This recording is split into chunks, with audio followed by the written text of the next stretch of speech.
On va commencer la partie interview avec Adrien Sixi, cofondateur du comptoir local, un marché en ligne de producteurs locaux lancé il y a 2 ans à l'aide d'un financement participatif afin de mettre en ligne les consommateurs et les petits producteurs d'Île-de-France. Alors, à quoi s'engagent-ils quand ils travaillent avec vous? Et vous, quels services leur offrez-vous? Alors, au niveau du financement, c'était plus un financement familial. Ok. Donc, on a fait participer la famille. C'est ça, c'est bien ça. Ils s'engagent aussi, du coup. Donc, le comptoir local, donc, c'est un marché en ligne de producteurs. Donc, les gens passent leurs commandes en ligne donc, sur Internet. Nous, ensuite, on va chercher les produits directement chez les producteurs. Donc, il y a tout un tas de producteurs. On a plus d'une centaine aujourd'hui sur le site. Ça va des fruits et légumes aux viandes, charcuteries, aux crèmeries, donc des œufs, du lait, des yaourts, fromage, et aussi des produits d'épicerie, même récemment des produits de beauté et des fleurs. Oui, j'ai vu ça, les fleurs aussi, oui. Okay. Donc il y a tout un tas d'exploitations en Île-de-France. Donc nous, en fait, ce qu'on cherche, c'est des petites exploitations qui travaillent en se différenciant sur de la qualité. Donc c'est un peu l'exploitation que nos parents ou nos grands-parents avaient l'habitude d'aller quand ils consommaient, quoi. Ouais. Comment vous les sélectionnez, vous, du coup? Donc nous, on les identifie au début un peu au hasard, en allant sur place. À chaque fois, on va sur place, on discute avec eux. Et nous, vraiment, ce qu'on cherche, ce sont vraiment des gens passionnés qui apportent un savoir-faire et qui sont dans cette logique de proposer des produits directement à des particuliers en circuit court. Et combien de producteurs vous comptez aujourd'hui? Un peu environ 130, 140, quelque chose comme ça, mais c'est en constante progression. On en rajoute 1 ou 2 par semaine. Voilà, l'idée, c'est de continuer à étoffer l'offre pour pouvoir, à terme, être une alternative crédible à la grande distribution. On ne se rend pas compte, en fait, de la richesse du terroir francilien et de tout ce qu'on peut consommer. Il y a même des producteurs de moutarde, de pâtes artisanales. On peut vraiment, aujourd'hui, il y a vraiment des gens qui font toutes leurs courses directement auprès de ces producteurs grâce au comptoir local. Voilà, c'est un des objectifs affichés. On a quelques produits ici que vous avez apportés sur le plateau. Donc vous avez de la bière, de la confiture, je crois. C'est ça? Ouais, ça doit être ça, de la bière artisanale, de la confiture, quelques fruits et légumes, exactement. Donc vous avez des produits bruts, vous avez des produits prêts déjà, vous avez des produits aussi prêts à consommer aussi, du coup, des salades, et même des chips aussi, je t'ai donné, c'était délicieuses. Je les ai tués en moins d'1 jour. Quelle est la catégorie, selon vous, qui est un peu plus difficile à intégrer sur le site, sur la plateforme? Nous, on n'a pas vraiment Nous, on a mis en place une logistique, une logistique adaptée au circuit court. Donc, en fait, on travaille directement avec les producteurs et tous les jours, on va voir les producteurs dans le cadre de tournées quotidiennes, un peu comme l'ancienne tournée du laitier, où on va chercher les produits en fonction de ce qu'ont commandé les gens. Et donc, on n'a pas vraiment de difficulté à proposer des produits extrêmement frais, comme on propose par exemple du lait cru. Aujourd'hui, pour trouver du lait cru à Paris, c'est très difficile, parce que c'est un produit qui doit être consommé dans les 3 jours. Et donc nous, justement, on a la force de frappe de pouvoir proposer ces produits et de les livrer à domicile chez les Parisiens. Donc on n'a pas vraiment de difficulté à intégrer des nouveaux produits. Est-ce que vous pensez que ce sera difficile aussi d'intégrer des producteurs qui sont hors de l'Île-de-France, en province, etc. aussi? Aujourd'hui, c'est pas la démarche. On est vraiment... L'idée, c'est ça sert à rien d'aller chercher des produits plus loin alors qu'on les produit ici. Voilà, donc tant qu'on n'a pas fini d'exploiter toute la diversité du terroir francilien, on n'ira pas chercher ailleurs. C'est ça, à moins que vous installez du coup là-bas. Vous dites donner un coup de pouce à l'économie locale, de quelle manière, au-delà du commercial? Il y a aujourd'hui sur toutes faut bien comprendre que les exploitations qui sont en Île-de-France, que ce soit souvent les exploitations agricoles, que ce soit des maraîchers ou des éleveurs, c'est grosso modo dans l'ensemble des exploitations qui sont sous tension commerciale. C'est-à-dire que avant l'arrivée des grandes surfaces, avant la guerre et même un petit peu après, la consommation de produits frais passait énormément par cette économie-là, qui a complètement diminué depuis. Et aujourd'hui, les exploitations franciliennes cherchent des débouchés pour ne pas disparaître. C'est encore une espèce en voie de disparition. Il y a 20% d'exploitations qui ont disparu sur les 10 dernières années, en France en général, mais c'est aussi vrai en Île-de-France. Alors que paradoxalement, ces produits sont des produits recherchés dans la mesure où ça répond à un vrai besoin, parce que les gens ont envie de mieux manger et ils pourraient complètement retrouver. Le but du comptoir local et des circuits courts d'un point de vue général, c'est vraiment de soutenir cette agriculture traditionnelle qu'on a la chance d'avoir encore en France. C'est vrai, c'est vrai. Alors, expérience, hein, nous on a fait l'expérience du service, hein, les produits sont délicieux, comme je l'ai dit, j'ai tué paquet de chips un jour, et les autres, n'en parlons même pas des autres produits également qu'il y avait, des produits de marché, hein, très frais, variés. On sent qu'il s'agit de produits artisanaux également, ça sent au niveau du goût. Hein. Les légumes sont goûteux aussi, enfin. On sent du goût dans les légumes, ça change. Alors, quelques petits couacs quand même, tout de même, au niveau des produits. Il manquait 2-3 petites choses au niveau du service, hein, mais je pense que c'est quelque chose qui s'améliore au fur et à mesure, hein, c'est ça? Bien sûr. Et comment justement les gens peuvent revenir vers vous en disant, voilà, on a eu un petit problème, est-ce que c'est quelque chose que vous cherchez à améliorer? Vous avez une sorte de plateforme ouverte pour recueillir un petit peu les petits incidents. En fait, on est en train de finir de mettre en place des nouveaux process en logistique. On a mis à peu près 2 ans à aboutir à un service fiable. On est en train de déménager dans un nouvel entrepôt un peu plus grand pour pouvoir mettre en place des préparations de commandes et aussi on travaille sur des algorithmes d'approvisionnement auprès des producteurs qui fait qu'on aura un système robuste et qui sache justement gérer cette logistique complètement intégrée depuis le producteur jusqu'au consommateur. Ouais, mais je précise qu'ils sont très à l'heure, pile à l'heure même. Alors également des petites choses aussi qui nous ont étonnés. Les quantités sont minimes quand même, hein.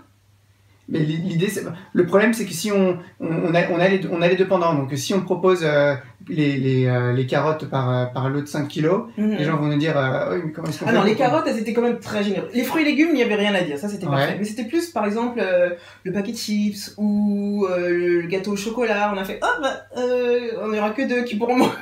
Bon, après, on était gourmands, mais il y avait par exemple du granola. C'était un petit paquet comme ça. Nous, on s'attendait parce qu'on a vu un paquet comme ça, mais on a eu un à 4,5 €. Ouais. Petite quantité quand même. Effectivement, normalement c'est indiqué en fait sur le site, on prend en photo vraiment le produit qui sera livré. Donc la photo normalement aide à se rendre compte de la quantité du produit. C'est pas la même chose hein, chez nous. Hein. Ouais. Normalement il n'y a pas de différence, à moins qu'il y ait eu une erreur de préparation. Ok, il y a aussi le 4 quarts qui était à 300 grammes et du coup c'était ça. Il était à 6 € quand même. Hein. Après, parfois, c'est le prix à payer pour rémunérer aussi l'exploitant. C'est clair. Et puis aussi, quand même, il faut avoir un certain budget quand même pour commander chez vous. C'est plus des courses d'appoint, hein. C'est pas les grosses courses qu'on fait par mois pour venir commander chez vous, hein, c'est ça? Il y en a qui le font, non. On arrive, bien sûr, à suivant les types de produits, il y a des produits qui sont un peu plus haut de gamme et effectivement qui nécessitent à avoir... d'avoir un peu plus de pouvoir d'achat, mais il y a aussi tout un tas de produits sur les fruits et légumes, on n'est pas plus cher que qu'au marché. Il y a sur des fromages aussi, il y a toute une catégorie de produits qui sont pas plus chers que ce qu'on pourrait trouver ailleurs et par contre qui sont bien meilleurs en termes de qualité. Ça c'est vrai, au niveau du goût, il n'y a rien à dire. Est-ce que vous pensez justement que ces prix restreignent un peu la clientèle qui peuvent commander sur le comptoir local? Parce que c'est bien pour une première expérience, mais du coup, si on se dit « Oh, c'est un peu cher, je vais commander une certaine partie de produits et les autres un peu vont être délaissés » ou bien que la clientèle va être très typée bon budget, on va dire? C'est sûr qu'on ne va pas concurrencer Lidl. Là-dessus, il n'y a pas photo. C'est quand même plus cher, on va dire, qu'Auchan quand même. Bien sûr. On est plus cher qu'Auchan, mais on vend pas les mêmes produits. C'est ça qu'il faut avoir en tête. Quand on vend du jambon, c'est un jambon qui, vous pouvez le goûter, c'est un jambon qui a vraiment du goût, qui est fait par un petit exploitant qui est en Seine-et-Marne et qui font ça de façon, depuis plusieurs générations et qui ont un savoir-faire dans leurs produits. Et beaucoup de gens qui goûtent ces produits nous font des retours en disant ah c'est super, c'est des produits qui ont du goût, c'est des produits qu'on avait l'habitude de goûter quand on était plus jeune et on retrouve le goût des produits de notre enfance. Donc effectivement c'est pas du jambon Herta donc on n'est pas du tout dans cette logique là. Et après donc pour pouvoir consommer de ça au quotidien, il faut avoir conscience que ce sont pas des industriels qui produisent pas en très grande quantité, et ils ont des coûts de production forcément un peu plus importants parce que c'est des quantités plus limitées, et donc nécessairement le prix au final est un peu plus élevé que ce qu'on pourrait consommer en grande surface. En revanche, et encore ça dépend des grandes surfaces. Alors, par exemple, si on compare à un Monoprix ou si on compare par rapport à ces prix de marché, on est plus dans cet ordre de prix-là. Tout à fait, exact. Et vous avez combien de clients aujourd'hui qui commandent sur le comptoir local à peu près? On a beaucoup de clients. On fait entre en gros une centaine de livraisons par jour. Ah, pas mal. Ok, vous livrez tous les jours? On livre tous les jours du mardi au samedi. Waouh! Et donc pour être livré par exemple demain, il faut commander quoi? Jeudi, c'est ça? Ou plus tard? Donc on a 48 heures aujourd'hui délai de livraison. D'accord. Donc pour pouvoir être livré le samedi, il faut commander avant le jeudi soir. Des services d'abonnement prévus également? Service d'abonnement, non, l'idée c'est de pas contraindre les gens, au contraire d'essayer de simplifier au maximum la démarche et de la rendre la plus simple possible. Ouais, on va plus essayer de livrer en 24 heures pour pouvoir encore simplifier le 24 heures. Waouh! Et j'imagine que plus les gens commandent, plus les prix vont diminuer du coup. Possiblement? Pas nécessairement. Enfin, ça, nous, les prix, on applique une marge fixe sur les, sur les produits des producteurs. Par exemple, si vous avez 2 producteurs qui vendent 1 kg de carottes chacun, comme ils ne le vendent pas au même prix parce qu'ils n'ont pas les mêmes coûts de production, forcément, vous allez avoir 2 kg de carottes sur le site qui vont avoir 2 prix différents. Vous savez que c'est les carottes de cette ferme et les carottes de cette ferme. Donc, c'est les producteurs en fait qui fixent leurs prix.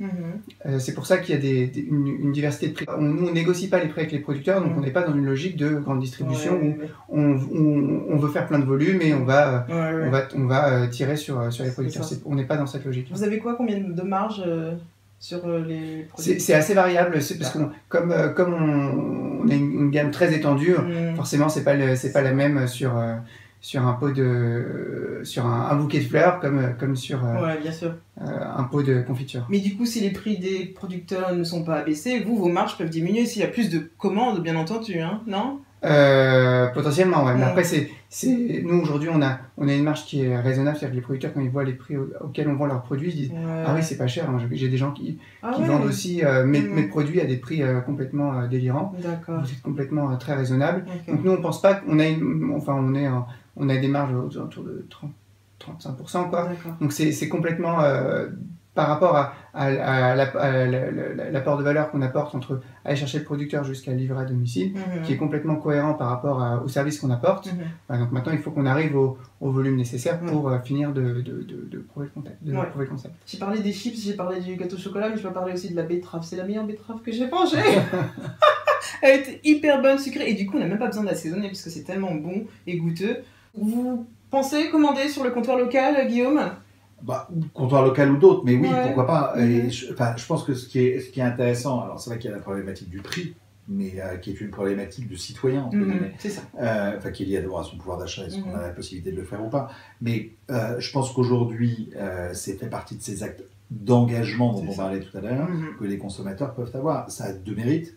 Ça a plusieurs mérites. Il y en a 2 immédiats. C'est un, ce que vous évoquiez, c'est qu'on mange des produits qui sont bons, des produits de saison. Donc ça a un effet, je veux dire, à la fois sur le goût et sur le climat. Et c'est un deuxième mérite, c'est que c'est un mérite économique monstrueusement important.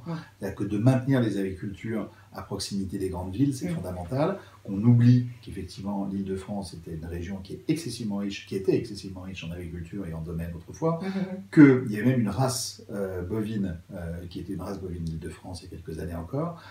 Donc il y a un vrai territoire, il y a un vrai terroir et qu'on a besoin de ce terroir-là. Et puis ce que j'aime dans cette approche-là, contrairement à des AMAP, c'est que là je peux choisir ce que je veux. Le problème de l'AMAP, c'est que si j'ai pas envie de manger des betteraves et qu'il m'en a livré 3 kilos et 5 kilos de navets, c'est un peu contraignant. Et là, le principe du choix est fondamental, je crois. Exact. Mais justement, vous commanderiez justement sur le comptoir local? Vous allez recevoir une commande prochainement, Adrien.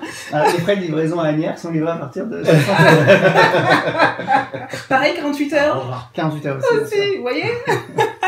Pensez-vous que, comme beaucoup de startups food, vous apportez du renouveau à la consommation et au fonctionnement alimentaire par rapport comme on parlait, des grands géants, parce que justement, ils commencent à se poser des questions par rapport à vous, toutes les startups là, qui viennent bouleverser un peu leur système?